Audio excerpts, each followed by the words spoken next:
terceira tentativa do slime que brilha não.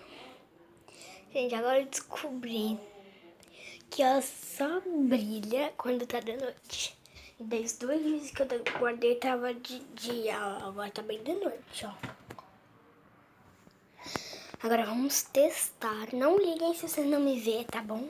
É pra ver slime brilhando no escuro. Peraí.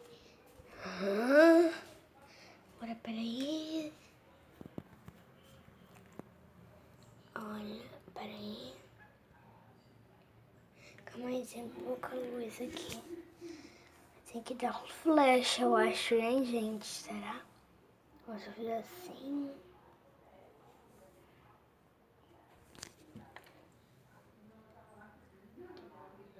Calma aí, deixa eu botar aqui. Tá pegando?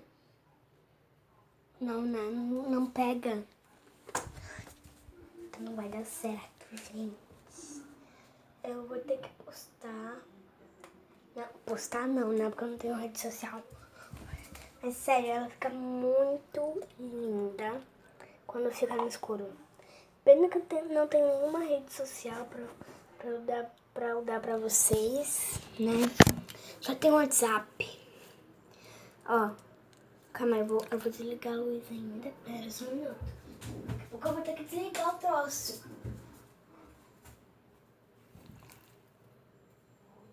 Ai, por que não tá brilhando? Por que não aparece?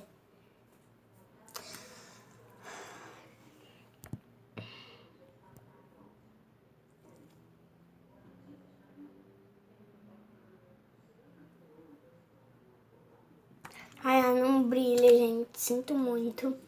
Me desculpem, mas não dá pra gravar ela brilhando. Se der outro dia eu faço um vídeo mostrando ela brilhando, tá?